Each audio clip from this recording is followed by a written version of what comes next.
Día 12. Arrancamos este día con todo, con ganas de aprender de la palabra de Dios. Espero que así sea, que estés con ganas de escuchar lo que Dios tiene en su palabra, que podamos aprender, que el Espíritu Santo nos hable a través de su palabra. No sé si recordás ayer lo último que vimos de la vida de Abraham, que fue esa gran prueba de fe, cuando Dios le pide que sacrifique a su hijo Isaac. Pero Dios no lo permitió. Cuando Adán iba a clavar el cuchillo, mandó un ángel y frenó y proveyó de un carnero para que Abraham hiciera el sacrificio. Al igual yo pensaba, Dios proveyó el sacrificio perfecto para cada uno de nosotros al enviar a su único hijo, a Jesús, para que diera su vida por nosotros en la cruz. Y la sangre de Jesús, dice la Biblia, tiene poder para limpiar todos nuestros pecados. Hoy estamos en el día número 12 y estaba con un pensamiento. Falta bastante para terminar, para llegar a los 365 días. Pero a la vez yo pensaba, ¿quién sabe si llegaremos a los 365 días? Y no es un pensamiento fatalista. Dice la Biblia en Eclesiastés que el sabio piensa en la muerte. No sabemos cuánto tiempo nos queda. Y vos que me estás escuchando, es la realidad. No sé cuánto tiempo te queda. Vos no lo sabés, yo no lo sé. No sé cuánto tiempo me queda a mí. No sé cuánto tiempo te queda a vos. Pero lo que sí sé es que si pones tu vida en las manos de Jesús, tu vida va a estar en el lugar seguro.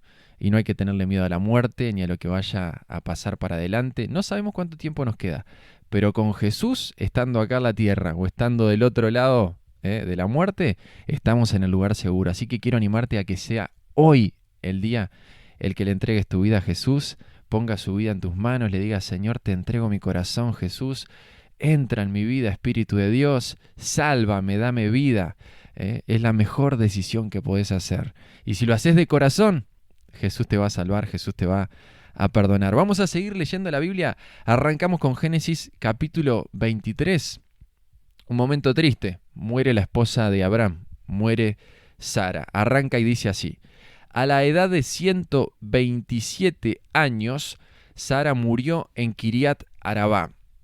Actualmente se llama Hebrón, en la tierra de Canaán. Allí Abraham hizo duelo y lloró por ella. Luego se apartó del cuerpo de su esposa y dijo a los ancianos hititas, aquí estoy, vivo entre ustedes como forastero y extranjero. Por favor, véndanme una parcela de terreno para darle un entierro apropiado a mi esposa. Escúchenos, señor, respondieron los hititas a Abraham. Usted es un príncipe de honor entre nosotros. Escoja la mejor de nuestras tumbas y entiérrela allí. Ninguno de nosotros se negará a ayudarle en ese sentido. Entonces Abraham se inclinó hasta el suelo ante los hititas y dijo, ya que ustedes están dispuestos a brindarme esa ayuda, sean tan amables de pedir a Efrón, hijo de Zohar, que me permita comprar su cueva en Macpela, que está al final de su campo. Yo pagaré el precio total en presencia de testigos a fin de tener un lugar permanente donde enterrar a mi familia. Efrón estaba sentado allí entre los demás y respondió a Abraham mientras los demás escuchaban. Habló públicamente delante de todos los ancianos hititas de la ciudad. No, mi señor, le dijo a Abraham, por favor, escúcheme, yo le regalaré el campo y la cueva. Aquí mismo, en presencia de mi pueblo, se lo regalo. Vaya y entierre a su esposa. Abraham volvió a inclinarse hasta el suelo ante los ciudadanos del lugar y respondió a Efrón a oídos de todos, no, escúcheme, yo se lo compraré. Permítame pagar el precio total del campo para poder enterrar allí a mi esposa. Efrón respondió a Abraham, mi señor, por favor, escúcheme, el campo vale 400 monedas de plata. ¿Pero qué es eso entre amigos? Vaya y entierra a su esposa. Abraham estuvo de acuerdo con el precio sugerido por Efrón y pagó la cantidad total, 400 monedas de plata, pesadas según la norma de los comerciantes, y los ancianos hititas presenciaron la transacción. Así fue que Abraham compró la parcela que pertenecía a Efrón en Macpela, cerca de Mamre. La parcela constaba del campo, la cueva y todos los árboles que la rodeaban. se transfirió a Abram como posesión permanente en presencia de los ancianos hititas en la puerta de la ciudad. Después, Abram enterró a su esposa, Sara, allí en Canaán, en la cueva de Macpela, cerca de Mamre, también llamado Hebrón. Así que el campo y la cueva de los hititas pasaron a manos de Abram para ser usados como lugar de sepultura permanente. Ahí finalizamos Génesis capítulo 23. Y una cosa a resaltar, ya la habíamos visto antes, Abram no lo quiso regalado este campo, quería que fuera clarito que él lo iba a comprar, que era su posesión, para que los que siguieran después pudieran ser enterrados sus familiares en ese lugar. Seguimos con Génesis 24, en el que Abram va a buscar una esposa para su hijo Isaac. Dice Génesis capítulo 24 así: Abram ya era un hombre muy anciano, y el Señor lo había bendecido en todo. Cierto día, Abram le dijo a su siervo más antiguo, el hombre que estaba a cargo de su casa: haz un juramento poniendo tu mano debajo de mi muslo. Jura por el Señor Dios del cielo y de la tierra que no dejarás que mi hijo se case con una de esas mujeres cananeas. En cambio, vuelve a mi tierra natal, donde están mis parientes, y encuentra allí una esposa para mi hijo Isaac. Un paréntesis acá, llama un poco la atención, así es que hacían los juramentos, ponían la mano debajo del muslo, ¿vieron que era? Llamaba un poco la atención. Y Abram le deja clarito al siervo que no quería que se casara su hijo con una mujer que fuera de la tierra en la que él estaba ahora, sino que fuera una mujer de su propio pueblo. Seguimos con el versículo 5. El siervo preguntó: ¿pero qué pasaría si no puedo encontrar una joven que esté dispuesta a viajar tan lejos de su casa? ¿Debería entonces llevar allí a Isaac para que viva entre sus parientes en la tierra de donde usted proviene? No, contestó Abram, procura no llevar nunca a mi hijo allí. Pues el Señor, Dios del cielo, quien me sacó de la casa de mi padre y de mi tierra natal, prometió solemnemente dar esta tierra a mis descendientes. Él enviará a su ángel delante de ti y se encargará de que encuentres allí una esposa para mi hijo.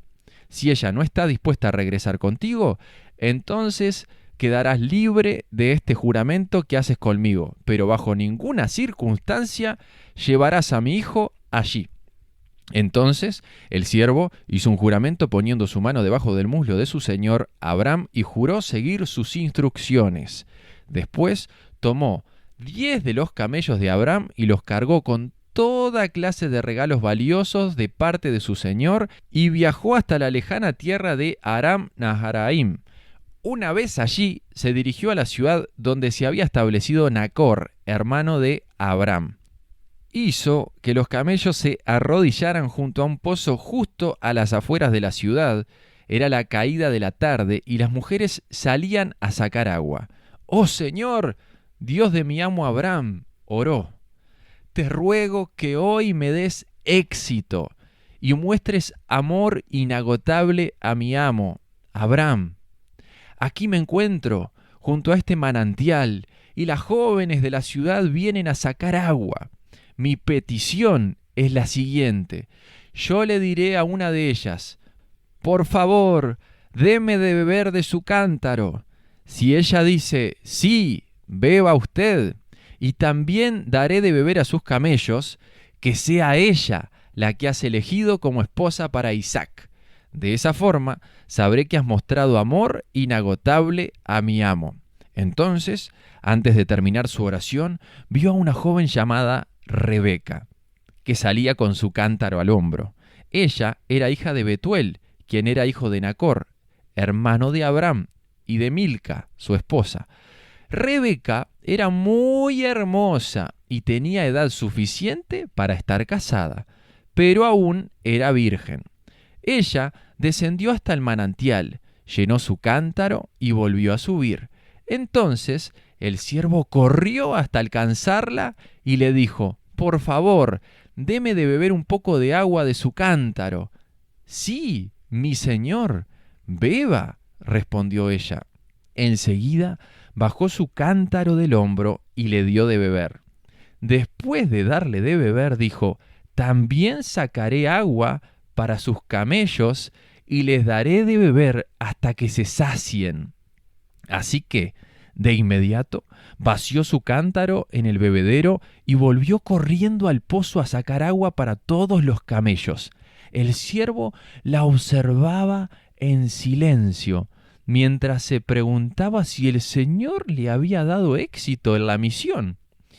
Cuando los camellos terminaron de beber, sacó un anillo de oro para la nariz de la muchacha y 2 pulseras grandes de oro para sus muñecas.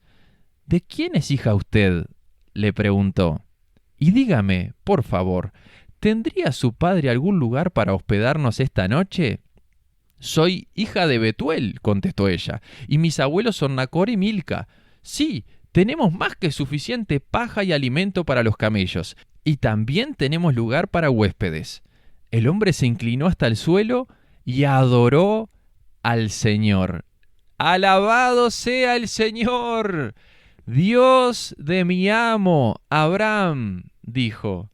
El Señor ha mostrado amor inagotable y fidelidad a mi amo, porque me ha guiado directamente a los parientes de mi Señor. La joven corrió a su casa para contarle a su familia todo lo que había ocurrido. Rebeca tenía un hermano llamado Labán, el cual salió corriendo al manantial para encontrarse con el hombre. Había visto el anillo en la nariz de su hermana y las pulseras en sus muñecas, y había oído a Rebeca contar lo que el hombre le había dicho. Así que corrió hasta llegar al manantial, donde el hombre aún estaba parado al lado de sus camellos. Entonces Labán le dijo: «Ven y quédate con nosotros, hombre bendecido por el Señor. ¿Por qué estás aquí, fuera de la ciudad, cuando yo tengo un cuarto preparado para ti y un lugar para los camellos?» Entonces el hombre fue con Labán a su casa, y Labán descargó los camellos, y para que se tendieran les proveyó paja, los alimentó, y también trajo agua para que el hombre y los camellos se lavaran los pies. Luego sirvieron la comida, pero el siervo de Abraham dijo: «No quiero comer hasta que les haya dicho la razón por la que vine». «Muy bien», respondió Labán, «dinos». «Yo soy siervo de Abraham», explicó, «y el Señor ha bendecido mucho a mi amo, y él se ha enriquecido. El Señor le ha dado rebaños de ovejas y cabras, manadas de ganado, una fortuna en plata y en oro, y muchos siervos y siervas, camellos y burros. Cuando Sara, la esposa de mi amo, era ya muy anciana, le dio un hijo a mi amo, y mi amo le ha dado a él todo lo que posee. Mi amo me hizo jurar y me dijo: no dejes que mi hijo se case con una de esas mujeres cananeas. En cambio, vuelve a la casa de mi padre, a mis parientes, y encuentra allí una esposa para mi hijo. Pero yo le dije a mi amo: ¿y si no encuentro una joven que esté dispuesta a regresar conmigo? Y él contestó: el Señor, en cuya presencia he vivido, enviará a su ángel contigo y hará que tu misión tenga éxito. Es verdad, debes encontrar una esposa para mi hijo entre mis parientes en la familia de mi padre. Entonces habrás cumplido tu obligación. Pero si vas a mis parientes y ellos se niegan a dejarla ir contigo, quedarás libre de mi juramento. Así que cuando llegué al manantial, hice esta oración: oh Señor, Dios de mi padre Abraham, te ruego que me des éxito en esta misión. Mira, aquí estoy, parado junto a este manantial, y esta es mi petición. Cuando venga una joven a sacar agua, yo le diré: por favor, deme de beber un poco de agua de su cántaro. Si ella dice: sí, beba usted, y también sacaré agua para sus camellos, que sea ella la que has elegido para ser la esposa del hijo de mi amo. Antes de terminar de orar en mi corazón, vi a Rebeca saliendo con un cántaro de agua al hombro. Ella descendió hasta el manantial y sacó agua. Entonces yo le dije: por favor, deme de beber. Enseguida ella bajó el cántaro del hombro y dijo: sí, beba usted, y también daré de beber a sus camellos. Así que bebí, y después ella dio de beber a los camellos. Entonces le pregunté: ¿de quién es hija usted? Y ella contestó: soy hija de Betuel, y mis abuelos son Nacor y Milca. Así que puse el anillo en su nariz y las pulseras en sus muñecas. Después me incliné hasta el suelo y adoré al Señor. Alabé al Señor, Dios de mi amo, Abraham, porque me había guiado directamente a la sobrina de mi amo para que ella sea la esposa de su hijo. Así que díganme, ¿quieren o no mostrar amor inagotable y fidelidad a mi amo? Por favor, respóndanme, sí o no, y de esa manera sabré qué hacer después. Entonces Betuel y Labán respondieron: es evidente que el Señor te trajo hasta aquí, así que no hay nada que podamos decir. Aquí está Rebeca, tómala y vete. Efectivamente, que ella sea la esposa del hijo de tu amo, tal como el Señor lo ha dispuesto. Cuando el siervo de Abraham oyó la respuesta, se postró hasta el suelo y adoró al Señor. Después sacó joyas de plata y de oro y vestidos y se los dio a Rebeca. También entregó valiosos regalos a su hermano y a su madre. Luego comieron y el siervo y los hombres que lo acompañaban pasaron allí la noche. Pero temprano a la mañana siguiente el siervo de Abraham dijo: envíeme de regreso a mi amo. Queremos que Rebeca se quede con nosotros al menos 10 días, dijeron su madre y su hermano, y luego podrá irse. Pero él dijo: no me retrasen, el Señor hizo que mi misión tuviera éxito, ahora envíenme para que pueda regresar a la casa de mi amo. Bien, dijeron ellos, llamaremos a Rebeca y le preguntaremos qué le parece a ella. Entonces llamaron a Rebeca. ¿Estás dispuesta a irte con este hombre?, le preguntaron. Sí, contestó, iré. Entonces se despidieron de Rebeca y la enviaron con el siervo de Abraham y sus hombres. La mujer que había sido niñera de Rebeca la acompañó. Cuando Rebeca partía, le dieron la siguiente bendición: hermana nuestra, que llegues a ser la madre de muchos millones, que tus descendientes sean fuertes y conquisten las ciudades de sus enemigos. Después, Rebeca y sus siervas montaron en los camellos y siguieron al hombre. Así que el siervo de Abraham se llevó a Rebeca y emprendió el viaje. Mientras tanto, Isaac, que vivía en el Negev, había regresado de Beer Lahai Roi. Una tarde, mientras caminaba por los campos y meditaba, levantó la vista y vio que se acercaban los camellos. Cuando Rebeca levantó la vista y lo vio a Isaac, se bajó enseguida del camello. ¿Quién es ese hombre que viene a nuestro encuentro caminando por los campos?, preguntó al siervo. Y él contestó: es mi amo. Entonces Rebeca se cubrió el rostro con el velo, y el siervo le contó a Isaac todo lo que había hecho. Luego Isaac la llevó a la carpa de Sara, su madre, y Rebeca fue su esposa. Él la amó profundamente, y ella fue para él un consuelo especial después de la muerte de su madre. Y ahí fue el encuentro de Isaac con Rebeca, así fue esta historia de amor.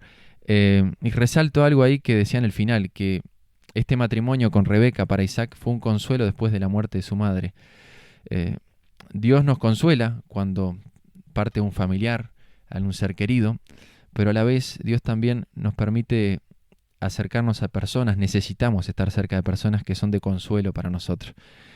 Dios no quiso que el hombre esté solo, lo leíamos en el principio de la Biblia, y necesitamos de estar en contactos con otro. Vamos a Mateo capítulo 12, donde vamos a ver un poco el tema del día de descanso.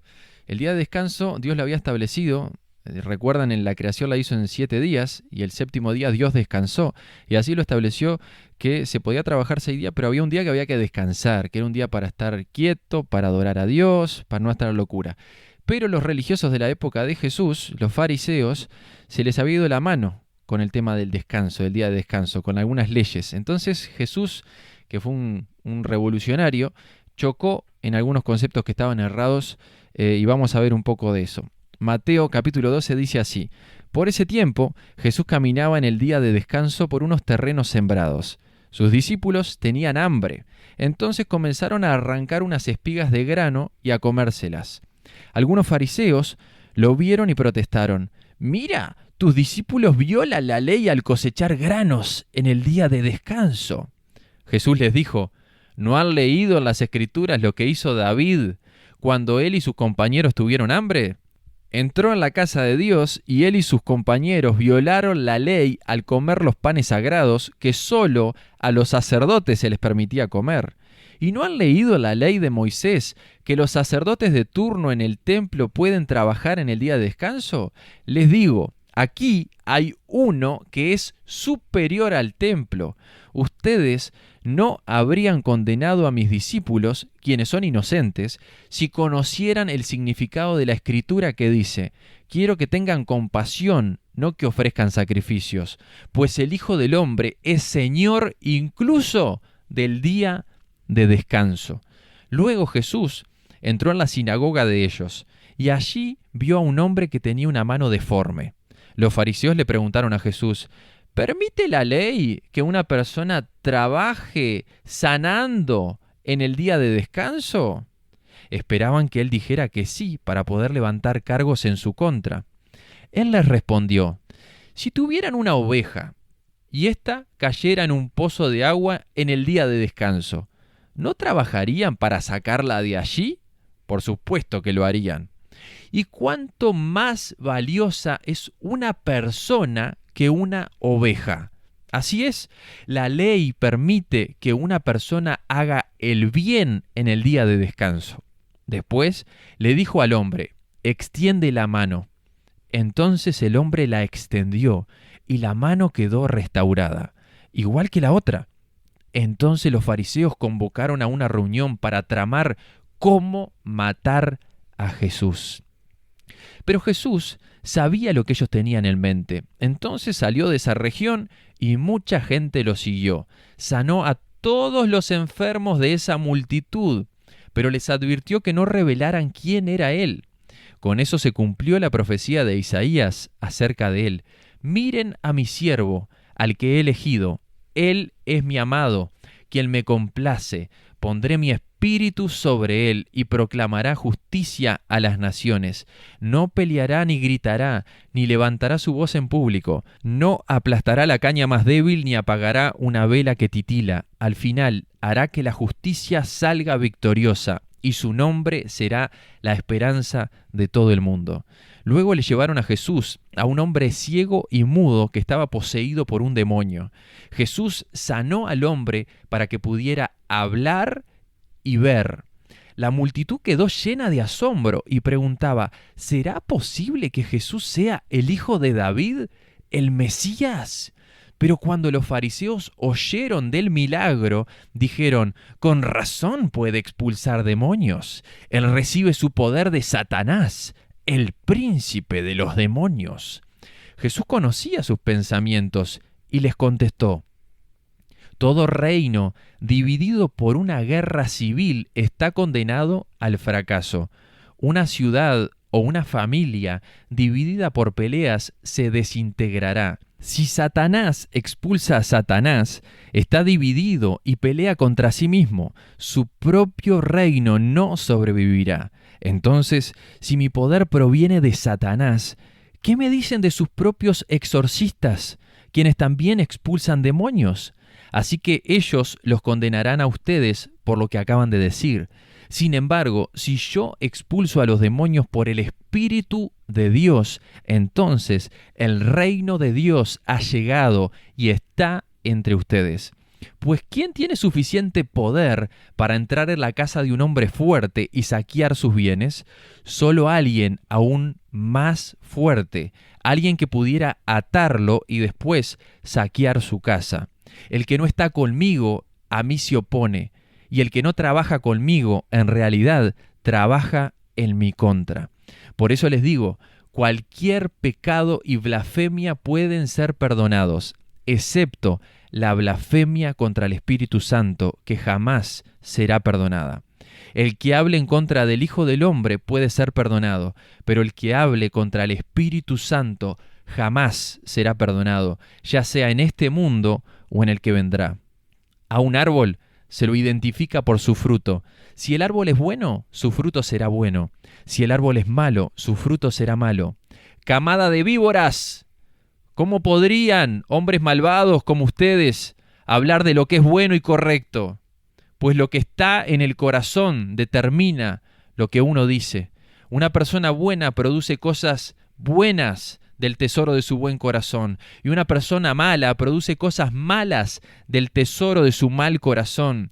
Les digo lo siguiente: el día del juicio tendrán que dar cuenta de toda palabra inútil que hayan dicho. Las palabras que digas te absolverán o te condenarán.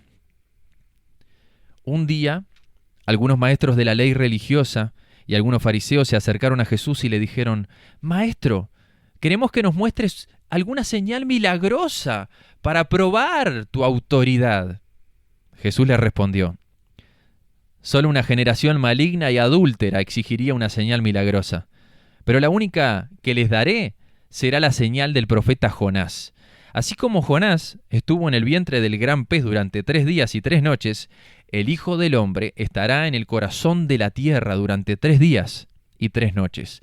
El día del juicio, los habitantes de Nínive se levantarán contra esta generación y la condenarán porque ellos se arrepintieron de sus pecados al escuchar la predicación de Jonás. Ahora, alguien superior a Jonás está aquí, pero ustedes se niegan a arrepentirse.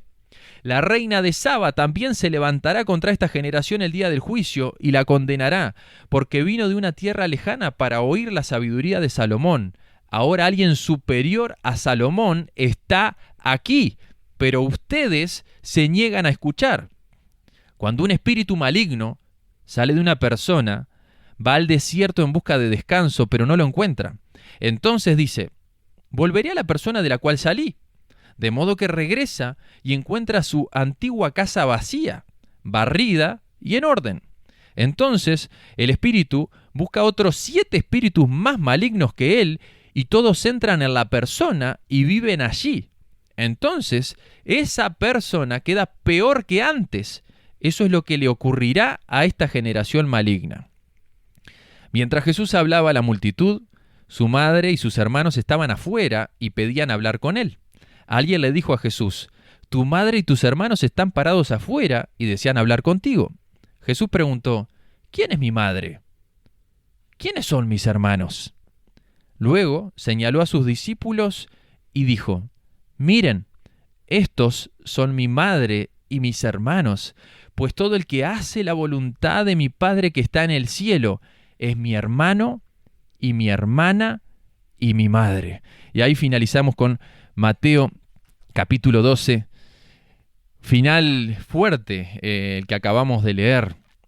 La mamá María, una mujer que amaba a Dios, lo llama a Jesús desde afuera con sus hermanos. Dice: te está llamando tu madre. Y Jesús dice una declaración fuerte: ¿quién es mi madre? No es que él no quería a su mamá, no es que no quería a sus hermanos.